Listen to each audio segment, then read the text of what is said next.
সবাই পড়া করে এসেছিস তো? স্যার কিন্তু আগের দিনে কইছে যার পড়া না হবে তাকে মেরে গাড় মারা হয়ে ছাড়বে। তুই ভুল শুনেছিস, স্যার কইছিল যার পড়া না হবে তাকে মারে একদম তেঁতুল মাথা করে ছাড়বো। আমার কি হবে রে, কালকে তো বুড়ি ধরতে গিয়ে আম গাছ থেকে পড়ে গিয়েছিলাম, তাই পড়তে পারিনি। আমার কোনো চাপ নেই, আমি পড়া করে এসেছি। দুঃখের সময় হাসির কথা বলিস না রে ফেলু।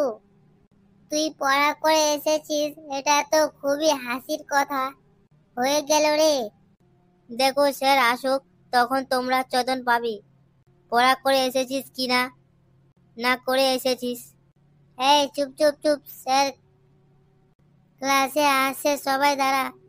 Good morning sir. পড়াটা ধরি বুঝতে পারবি যে মর্নিং তা ভুল, আগে দিন বলেছিলাম যে তোদের কেউ রচনা ধরবো, রচনা পড়ে আসবি। পড়েছিস তো সবাই? দিদি নাম্বার ওয়ান, দিদি নাম্বার ওয়ান। কি ব্যাপার দেখুছি, তুই দিদি নাম্বার ওয়ান দিদি নাম্বার ওয়ান বলছিস কেন রে? স্যার দিদি নাম্বার ওয়ান রচনা রেডি হয়ে যায়, তোকে আজ দিদি নাম্বার ওয়ান ছুটাচ্ছি আমি। স্যার পেকছি মনে হয়, বাড়িতে শুধু টিভি দেখে বেড়ায়, মনে হয় একটুকুও পড়া করে না। তুই পড়া করে এসেছিস তো বাবা ভেলু? হ্যাঁ স্যার পড়ে এসেছি, মুখস্থও করে এসেছি, কোনো চাপ নেই। কোন রচনা ধরবো বলতো, কোনটা ভালো করে পড়ে এসেছিস? স্যার যেখান থেকে খুশি ধরুন, কোনো চাপ নেই, আমি সব রচনা পড়ে এসেছি। কিন্তু তুই যে বললি আমি শুধু বাঘের রচনা ভালো করে পড়ে এসেছি, এখন যে বলছিস সব রচনা হয়েছে। দেখ না স্যার যার রচনা ধরবে আমি সব বাঘের রচনা দিয়ে সব রচনা করে ফেলবো। তোরা কি কিছু বলছিস? না স্যার আপনি প্রশ্ন করুন, কোন রচনা বলবেন একবার বলুন। নে কাংড়ে সুন্দরবনের রচনা বলতো, পারবি তো? দেখ না না কিভাবে মেকআপটা দি। স্যার সুন্দরবন পশ্চিমবঙ্গের দক্ষিণে সমুদ্রের উপকূলে অবস্থিত। প্রচুর সুন্দরী গাছ থাকা এই বনের নাম হয়েছে সুন্দরবন। এই বনের মধ্যে অনেক প্রজাতি পশু আছে, তার মধ্যে বাঘই হচ্ছে প্রধান। বাঘ হচ্ছে একটা হিংস্র মাংস চিত প্রাণী। বাঘের ইয়া বড় বড় আঁখ, বড় বড় দাঁত, বাঘের গায়ে হলুদ ওপর কালো রঙের ডরা কাটা রুমে ভর্তি, মুখে গোপও আছে। বাঘের চোখ দুটো 20 টাকা দামের রসগোল্লার মতো গল্লা গল্লা গল্লা গল্লা গল্লা গল্লা। আর শিকার দেখলেই হপাত করে ঝাঁপিয়ে গিয়ে পড়ে। স্যার কেমন লাগলো আমার সুন্দরবনের রচনাটা? বুঝেছি বেটা, বাঘের রচনা পড়ে এসেছে দেখছি, মজাই। তুই এবার গঙ্গা নদী সম্পর্কে রচনা বলতো। এটাও তো সহজ স্যার। গঙ্গা নদী ভারতবর্ষের সব থেকে দীর্ঘতম নদী। এটি হিমালয়ের পর্বতে বঙ্গোপসাগর হিমবাহ থেকে উৎপন্ন হয়েছে, প্রবাহিত হওয়ার পর বঙ্গোপসাগরে গিয়ে মিশেছে। যেখানে গঙ্গা বঙ্গোপসাগরে মিশেছে সেখানে আছে সুন্দরবন। আর এই সুন্দরবনে থাকে বাঘ। বাঘ একটা হিংস্র মাংস চিত। বাঘের ইয়া বড় বড় নাক, বড় বড় দাঁত, বাঘের গায়ে হলুদ উপর কালো রঙের ডরা কাটা রুমে ভর্তি, মুখে গোপও আছে। বাঘের চোখ দুটো 20 টাকা দামের রসগোল্লার মতো গল্লা গল্লা গল্লা গল্লা গল্লা গল্লা। আর শিকারী দেখলে তার ওপর খপাত করে ঝাঁপিয়ে পড়ে। গঙ্গা নদীর রচনাটা কেমন লাগলো স্যার আপনার? এটা কি মহা মুশকিল দেখছি, সব তুই বাঘ নিয়ে এসেছিস।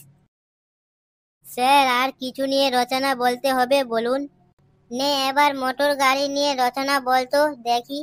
বেটা এবার মোটর গাড়ির মধ্যে বাঘ কি করে নিয়ে আসে? কিরে পেলু, এবার মোটর গাড়ি কি তুই বাঘ কি করে নিয়ে আসবি? তুই দেখ না আমি ঠিক পারবো। স্যার আধুনিক পরিবহন ব্যবস্থা মোটর গাড়ির ওপর নির্ভরশীল। বর্তমানে রাস্তায় ঘাটে যত যানবাহন দেখি ওরই মোটর গাড়ি, যেমন লরি বা ট্রাকে করে মালপত্র বহন করা হয়, বাসে করে জাতীয় বহন করা হয়। যাদের বেশি টাকা আছে তারা নিজেরাই 4 চাকা প্রাইভেট গাড়ি কিনে নেয়। আমি রাস্তায় দেখেছি অনেক প্রাইভেট 4 চাকা গাড়ির পিছনে কাচের মধ্যে তুল্য কাপড় দিয়ে তৈরি খেলনা বাঘ রাখে। আর ওই বাঘের একটা হিংস্র মাংসচিত প্রাণী। ইয়া বড় বড় নাক, বড় বড় দাঁত। বাঘের গায়ে হলুদ ওপর কালো রঙের ডরা কাটা। রুমে ভর্তি, মুখে গোপো আছে। বাঘের চোখ দুটো 20 টাকা দামের রসগোল্লা মতো গোল্লা গোল্লা গোল্লা গোল্লা গোল্লা গোল্লা। আর শিকারি দেখলে তার ওপর ঘপাত করে ঝাঁপিয়ে পড়ে। স্যার, কেমন লাগলো মোটর গাড়ির রচনাটা? এখানেও সেই বাঘ বেটাকে কিছুতেই গপ্ত করা যাচ্ছে না। এইবারে এমন একটা বিষয় নিয়ে রচনা বলতে বলবো, দেখি ও আবার বাঘ কি করে নিয়ে আসে। স্যার, কিছু বললেন? না না, তোকে কিছু বলিনি। নে এইবারে লাস্ট, তুই দুস্থ কাপ ক্রিকেট খেলা দেখেছিস এই বছর? হ্যাঁ স্যার, দেখেছি, প্রতিটা ম্যাচ দেখেছি। নে তাহলে বিশ্বকাপ ক্রিকেটের সম্পর্কে একটা রচনা বলতো। এইবার তুই মনে হয় ফেঁসে গেলি রে ফেলু। বিশ্বকাপ ক্রিকেটের সাথে বাঘ কি করে আনবি রে? এতে আবার হাসার কি হলো? দেখ, আমি এখানেও বাঘ নিয়ে আসবো। স্যার, এই বছর বিশ্বকাপ ক্রিকেটে ভারতে অনুষ্ঠিত হয়েছিল। পৃথিবীর মোট 10টি দেশ এই খেলায় অংশগ্রহণ করেছিল। টোটাল 48টি ম্যাচ হয়েছে। প্রত্যেক ম্যাচে স্টেডিয়ামে গ্যালারিতে যার খেলা দেখতে যায় তারা অনেক গায়ে রং চং লাগিয়ে অনেক কিছু সেজে গুজে যায়। তার মধ্যে বাংলাদেশের একজন সমর্থক আছে যিনি বাংলাদেশে খেলা হলেই হলো আর প্রত্যেকটাই ম্যাচে গায়ে রং চং লাগিয়ে বাঘের মতো সেজে গুজে স্টেডিয়ামে চলে আসে। আর এই বাঘ হলো একটা হিংস্র মাংসচিত প্রাণী। বাঘের ইয়া বড় বড় নাক, বড় বড় দাঁত। বাঘের গায়ে হলুদ ওপর কালো রঙের ডরা কাটা। রুমে ভর্তি, মুখে গোপো আছে। বাঘের চোখ দুটো 20 টাকা দামে রসগোল্লার মতো গোল্লা গোল্লা গোল্লা গোল্লা গোল্লা গোল্লা। আর শিকারি দেখলে তার ওপর খপাত করে ঝাঁপিয়ে পড়ে। আরে বাবা থাম, এবার থাম, না হলে কিন্তু আমি এখনই অসুস্থ হয়ে কমায় পড়ে যাব। আপনি যখন থামতে বলেছেন থেমে গেলাম। বন্ধুরা, আপনার এই বাঘের ওপর রচনাটা কেমন লাগলো?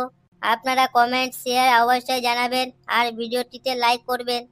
যত খুশি পারেন সেই শেয়ার করবেন আমাদের এই চ্যানেলটি। কিন্তু সাবস্ক্রাইব করে আমাদের সাথে আপনি থাকবেন এবং এই রকমই ভালো ভালো মজার ভিডিও আমি দেখতে থাকবেন। সকলে প্রাণ করে হাসুন আর সুস্থ থাকুন। খুব খুব ভালো থাকবেন সকলে। সামনে দেখা হচ্ছে আপনাদের সাথে।